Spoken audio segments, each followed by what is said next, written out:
Start करते हैं linear equation into variable. Linear equation into variable आप क्लास 8 में भी पढ़े हो, बट नाम से नहीं पढ़े। Linear equation in one variable से पढ़े हो।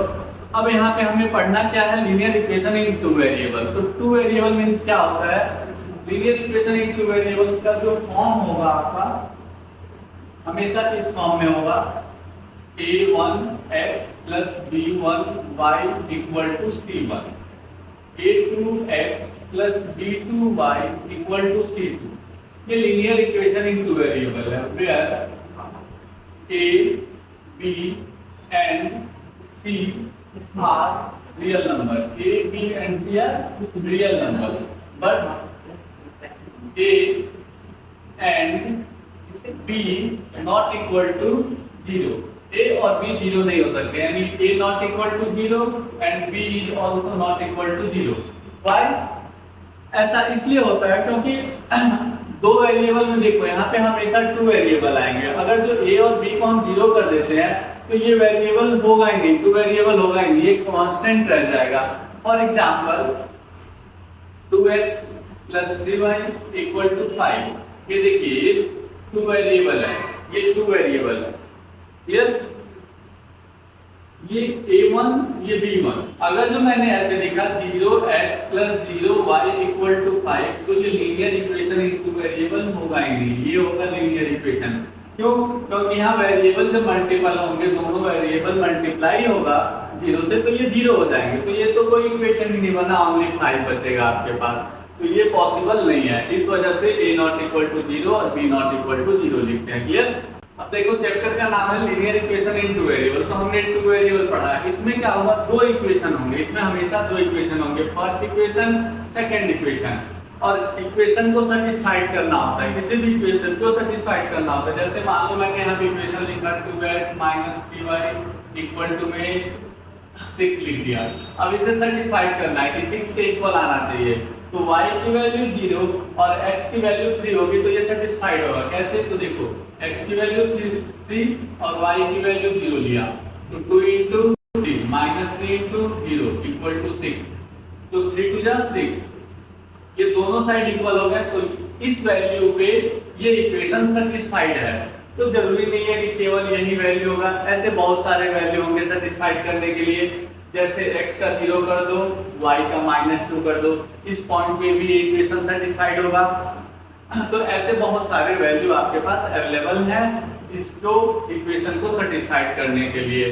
तो यहाँ पे हम सॉल्व करेंगे इस इक्वेशन को, दो तरीके से सॉल्व करते हैं, एक ग्राफिकली मेथड से और एक अलजेब्रिक मेथड से। फर्स्ट होता है ग्राफिकल मेथड, सेकेंड होता है अलजेब्रिक मेथड। ग्राफिकल और अलजेब्रिक, इन दो मेथड से इसे हम सॉल्व कर सकते हैं, इस linear equation in two variable को। एक एक करके मैं डिस्कस करता हूं आप लोगों के साथ, ग्राफिकल और अलजेब्रिक को। देखो पहला मेथड है ग्राफिकल मेथड। हम एक ग्राफिकल मेथड से सॉल्व कर रहे हैं इस क्वेश्चन को। ग्राफिकल मेथड क्या होगा, सपोज दैट आपके पास x की वैल्यू a है और y की वैल्यू b है, तो आपका जो ग्राफ होगा इंटरसेक्टिंग लाइन बनेगा। क्या बनेगा, इस पॉइंट पे इंटरसेक्ट कर रहा है, तो ये पॉइंट a, b हो सकता है। जहां पे इंटरसेक्ट करता है ग्राफ, तो इस सिचुएशन में क्या क्या सॉल्यूशन होगा, तो जब ग्राफ एक दूसरे को इंटरसेक्ट करते हैं तो वहां पे हम कहते हैं यूनिक सॉल्यूशन है। क्या है, यूनिक सॉल्यूशन है। जब ग्राफ एक दूसरे को इंटरसेक्ट करेंगे तो यूनिक सॉल्यूशन होता है। तो ये ग्राफ दोनों को एक दूसरे पॉइंट पे इंटरसेक्ट कर रहे हैं, तो इसे हम यूनिक सॉल्यूशन कह सकते हैं।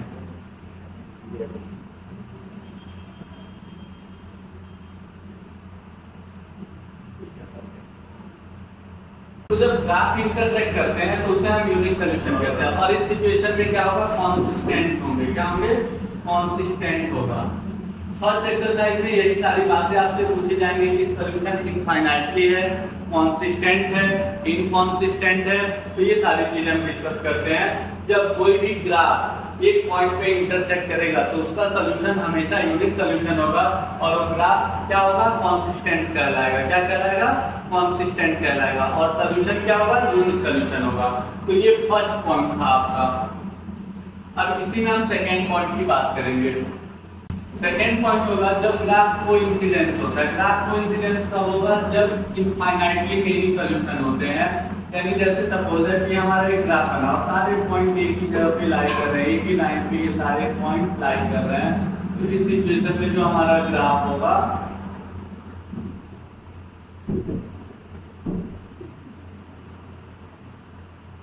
तो इस सिचुएशन में जैसे यहाँ पे यूनिक सॉल्यूशन था, तो इस सिचुएशन में इनफाइनाइटली सॉल्यूशन होगा, इनफाइनाइटली मेनी सॉल्यूशन होगा, इनफाइनाइटली सॉल्यूशन कहा जाएगा और ये कोइंसिडेंट होगा। इस ग्राफ का सिचुएशन क्या होगा? कोइंसिडेंट होगा। कोइंसिडेंट मतलब एक ही लाइन पे बहुत सारे पॉइंट बन जाना, इंटरसेक्ट नहीं करेगा। जैसे यहाँ पे ए और बी जब दो पॉइंट ले रहे थे तो इंटरसेक्ट कर रहा था, यहाँ पे ए और बी जब पॉइंट लोगे तो इंटरसेक्ट नहीं करेगा, बल्कि इनफाइनाइटली मेनी सॉल्यूशन होगा और कोइंसिडेंट होगा। यहाँ पे देखो जब ग्राफ कोइंसाइड होगा यानी कोइंसिडेंट होगा, ग्राफ कोइंसिडेंट होगा तो इस सिचुएशन में आपका सॉल्यूशन जो होगा इनफाइनाइटली मेनी सॉल्यूशन होते हैं। क्या होते हैं? इनफाइनाइटली मेनी सॉल्यूशन होते हैं। और ग्राफ का जो सिचुएशन होगा वो कंसिस्टेंट होगा। क्या होगा? कंसिस्टेंट होगा। यहाँ पे ग्राफ का सिचुएशन इंटरसेक्टिंग था। क्या था? इंटरसेक्टिंग लाइन के, इंटरसेक्टिंग लाइन के सिचुएशन में क्या होता है? यूनिक सॉल्यूशन होगा और कंसिस्टेंट होगा। जब ग्राफ को इंसिडेंट लाइन बनेगा, ग्राफ क्या बनेगा? Coincident line. जो ये लाइन है आपके पास ये कोइंसिडेंट है, एक ही लाइन पे सारे पॉइंट लाई कर जाएंगे। इस सिचुएशन में कोइंसिडेंट कहलाता है यानी कोइंसाइड कहलाता है। और उसी सिचुएशन में क्या होता है? ग्राफ का जो सॉल्यूशन होगा, उस इक्वेशन का जो सॉल्यूशन होगा उसे हम इनफाइनाइटली सॉल्यूशन कहते हैं और कंसिस्टेंट कहते हैं। जब दो पॉइंट पे लाइन, बार बार रिपीट कर रहा हूँ, जब दो पॉइंट पे कोई भी ग्राफ इंटरसेक्ट होता है तो वहाँ यूनिक सॉल्यूशन होगा और सिचुएशन क्या होगा? कंसिस्टेंट का होगा। जब एक ही लाइन पे सारे पॉइंट लाई कर जाए, कोई भी दो वेरिएबल इक्वेशन हो और एक ही पॉइंट पे सारे पॉइंट एक ही लाइन पे लाई कर जाए तो उस सिचुएशन में क्या होगा? आपका इनफाइनाइटली सॉल्यूशन होगा और वो ग्राफ क्या होगा? कंसिस्टेंट होगा। क्या होगा? कंसिस्टेंट होगा। क्लियर? अब देखो जब टू वेरिएबल का ग्राफ पैरेलल लाइन हो, जब टू वेरिएबल का ग्राफ पैरेलल लाइन हो तो उस सिचुएशन में क्या क्या फॉर्म होते हैं?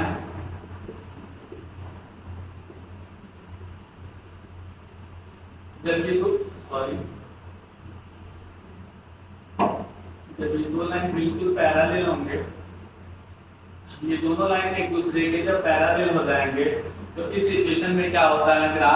ग्राफ का जो सिचुएशन होता है, देखो जब दो इक्वेशन होंगे और दोनों इक्वेशन पैरेलल होंगे, दोनों इक्वेशन एक दूसरे के पैरेलल होंगे तो इस सिचुएशन में इनकंसिस्टेंट होता है। क्या होता है? इनकंसिस्टेंट होगा।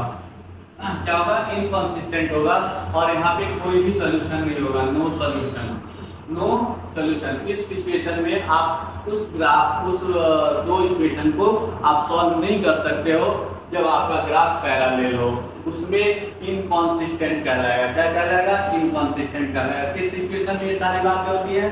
जब ग्राफ आपका पैरेलल फॉर्म होता है। तो ऐसे ऑब्जेक्टिव क्वेश्चन भी पूछे जा सकते हैं। ग्राफ बना देगा दो वेरिएबल का पैरेलल और बोलेगा बताओ कंसिस्टेंट है, इनकंसिस्टेंट है, क्या है? तो आप जब पैरेलल होगा तो इनकंसिस्टेंट, जब कोइंसिडेंट होगा तो कंसिस्टेंट होगा, जब इंटरसेक्टिंग होगा फिर भी कंसिस्टेंट होगा। तो इसको याद करना बिल्कुल आसान है, बस एक ही याद करो कि जब पैरेलल होगा तो इनकंसिस्टेंट होगा, कोइंसिडेंट और इंटरसेक्टिंग में हमेशा कंसिस्टेंट होगा। दूसरा इसी क्वेश्चन को पूछा जा सकता है सॉल्यूशन के बारे में। क्या पूछा जा सकता है? सॉल्यूशन। तो आप देखो तीनों के सॉल्यूशन डिफरेंट है। जो इंटरसेक्ट होगा यूनिक सॉल्यूशन, जो कोइंसिडेंट होगा इनफाइनाइटली मेनी सॉल्यूशन और जो पैरेलल होगा उसका नो सॉल्यूशन निकलेगा। क्लियर? ये ध्यान रखना है आपको। अब देखो अभी मैंने बताया था कि ये फॉर्म है linear equation in two variable का। मैं एक क्वेश्चन करके सॉल्व कराता हूँ ग्राफिकली मेथड से। ये आपके क्वेश्चन होंगे, देखो बिल्कुल इसी फॉर्म में है। a1x तो a1x plus b1y plus b1y equal to c1 तो c1 क्या होता है? कांस्टेंट होता है, तो कांस्टेंट। यहाँ पे a1 और b1 का मतलब होता है कोएफिशिएंट। तो x के पास कुछ भी नहीं है तो ऑलरेडी 1 है, तो 1 इसका कोएफिशिएंट है और y का कोएफिशिएंट भी 1 है। ये सेकंड इक्वेशन हो गया। तो यहाँ पे वेरिएबल कोएफिशिएंट क्या है? 2 और यहाँ कोएफिशिएंट क्या है? y का 5 है और ये कांस्टेंट वैल्यू है। अब इसे हम लोग ग्राफिकली मेथड से सॉल्व करते हैं। सबसे पहला ये पार्ट ले लेते हैं इक्वेशन फर्स्ट और इसे लिख देते हैं equation second. From first x plus y equal to 3। Minimum दो वैल्यू आप फाइंड करना, ग्राफ निकालना तो मिनिमम दो वैल्यू फाइंड करनी होते हैं। वैसे आपकी मर्जी, आप जितना ज्यादा दो से ज्यादा निकाल सकते हो, but only two value find करने ही पड़ेंगे आपको किसी भी हाल में। तो यहाँ पे हम क्या करते हैं, आप x या y किसी भी एक वेरिएबल को एक साइड ले जा सकते हो आप। तो x equal to 3 minus y, plus y है, इस साइड लेके आया माइनस वाई हो गया। अब सॉल्व कर लो, x इक्वल टू वाई की वैल्यू जो मन में है वो रख लो, और यहाँ पे एक छोटा सा टेबल बना लो ताकि आपके लिए काफी आसान हो। वैल्यू एक जगह कलेक्ट हो जाएंगे, x y। मैं 3 वैल्यू निकाल देता हूँ। y की वैल्यू क्या पुट किया, 1, तो 3 माइनस 1 2, तो x की वैल्यू क्या आ गई 2। अगेन मैंने y की वैल्यू 2 ले लिया, तो x की वैल्यू क्या हो जाएगी 1, 3 माइनस 2। y की वैल्यू मैंने 3 ले लिया, तो x की वैल्यू क्या हो जाएगी 0। ये हमने एक इक्वेशन से फाइंड कर लिया। अब दूसरे इक्वेशन से भी फाइंड कर लें। From second 2x plus 5y equal to 12। यहाँ देखो, यहाँ भी आप एक साइड ले जा सकते हो, बट आप क्या करो, इसके इक्वल बनाते जाओ, इसके इक्वल बनाते जाओ और आसान होगा। इसको मैं दूसरे तरीके से बता देता हूँ आपको, जो दोनों में से अच्छा लगे सॉल्व कर लेना। तो सबसे पहले हम लोग एक टेबल क्रिएट कर लें, x y, x की वैल्यू 12 के इक्वल आना है। मैं क्या करता हूँ, बड़ा बड़ा वैल्यू ले लेता हूँ। x की वैल्यू 1 ले लिया, y की वैल्यू 2, 5 टू 10 और 1 12, इसके इक्वल है, तो ये इक्वेशन सही है। नेक्स्ट, अब x की वैल्यू मैं क्या कर लेता हूँ, x की वैल्यू 6 पुट कर लेता हूँ, 6 टू 12, तो y की वैल्यू 0 रख लेता हूँ। अब एक और वैल्यू ले लें हम लोग इसको इक्वल करने के लिए, या मिनिमम दो वैल्यू भी छोड़ सकते हैं, कोई दिक्कत नहीं है। अब देखो y की वैल्यू मैं ले लेता हूँ 4, तो 5 4 20, x की वैल्यू -4 ले लो, तो -4 इंटू 2 -8 होगा। -8 को ये सॉल्व करके दिखा भी देता हूँ। x की value -4 plus 5 into 4, -8 plus 20 equal to क्या हो जाएगा 12। इस वजह से मैंने ये वैल्यू यहाँ पे लिखी है। अब इनको हम लोग ग्राफ में रिप्रेजेंट करते हैं। आप लोग ग्राफ की कॉपी आती है, उसमें रिप्रेजेंट करोगे ज्यादा बेटर रहेगा। 1 2 3 4 5 6 1 2 3 4 5 6।